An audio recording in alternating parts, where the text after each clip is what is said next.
Today we're going to be entering new merchandise items using Intuit's point of sale desktop.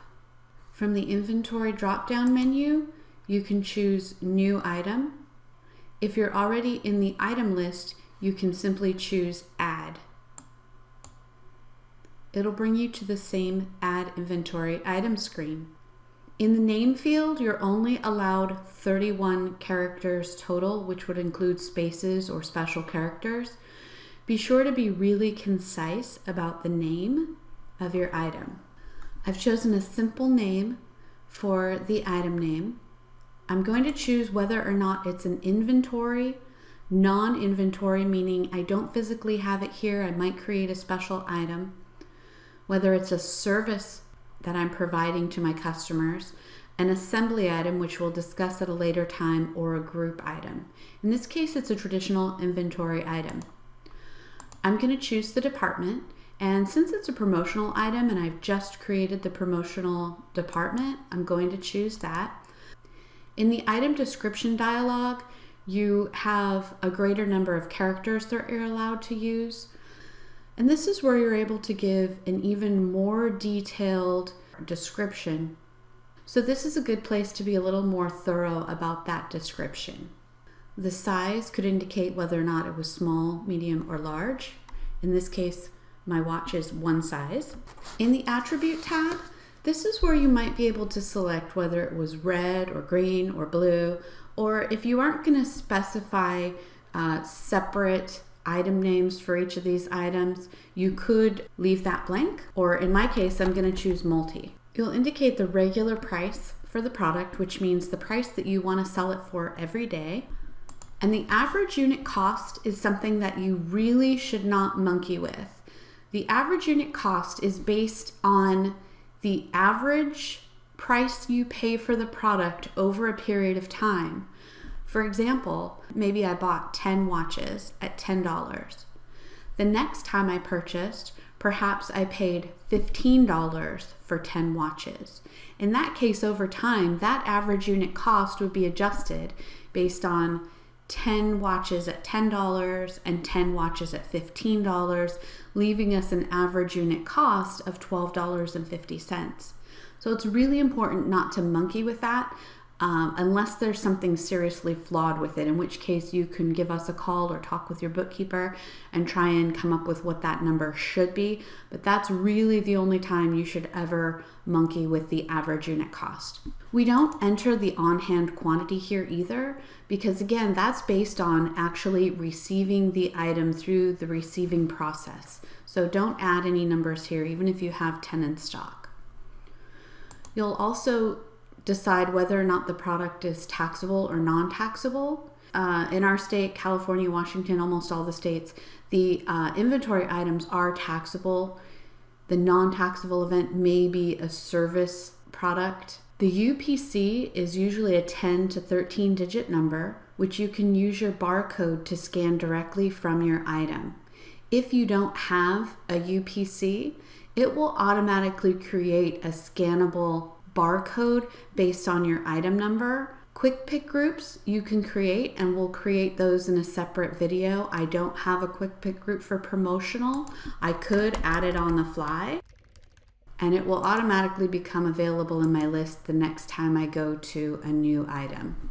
Now your boxes may be located a little bit differently than mine, and they may or may not be visible. You can click the small caret next to the blue name of each little tabs in this section. So next to miscellaneous and shipping, I can turn on and off these toggles. For example, the print tags, whether or not a product becomes unorderable, whether or not I need to identify a serial number. We use this very frequently with our batteries and our bikes in our bike store scenarios. Whether or not your employees will be able to earn commissions can be turned on or off. I usually recommend the earned commissions for products over a specific dollar range or price range, and whether or not you're using your earn rewards. There's no real reason to check or uncheck these. If there's kind of a default setting, it'll be available to you at a later time.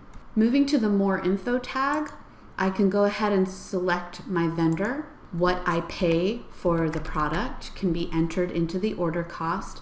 Now that may change over time, so be sure when you're receiving that you receive it at the correct cost that you paid the vendor. This is simply what you're going to pay this first time you're setting up the item and ordering it from the vendor. If you'd like to turn on the reorder point, you can tell it, when I get down to 10 of these, I'd like a recommendation to reorder. Point of sale won't automatically tell you that you need to reorder. You would need to be running the regular reorder report in order to find that information out. The alternate lookup is a really excellent field to use. I usually use this for the item number that is given by the vendor. So in my case, my vendor product code is 1001. I can put that onto my purchase order so that when the vendor goes to pull my order, they'll have it based on their item numbers versus my item numbers, which are probably meaningless to them. Whether or not you're using a unit of measure, this drop-down menu would be available to you. In most scenarios, you won't use a unit of measure. However, for further information, you can look for videos or online articles related to this feature. Whether or not this will be syncing to mobile, I encourage you to keep that sync to mobile number very, very limited. This would only be something you would take with you to an outdoor event, a pop-up kiosk, perhaps you're going to a show. This item would be synced to mobile. The QuickBook options may or may not be available to you. It really depends on whether or not you've chosen to sync with QuickBooks Financial. And the fields that are available are based on the department that you chose. If I had changed my department to non-inventory, you can see my QuickBooks options change. You could, however, really fine-tune these and put specific cost of goods, income, and asset accounts down to the item level, although it's really not necessary. For our purposes, this is general and works very efficiently. You can put some specific comments on the item here in this comment field. For example, maybe the red ones always come in and are defective, so you could put a note here that allows you to remember that when you're placing orders for maybe a multi-pack of colors. Once you've completed all the fields in the Add Inventory item box, you can choose Save. If you'd like to add additional items, you can choose Save and New. A new blank Add Inventory item box will be created for you, and you can begin the process again. Thank you so much. I hope this has been helpful in teaching you how to add new inventory items in Intuit point of sale software.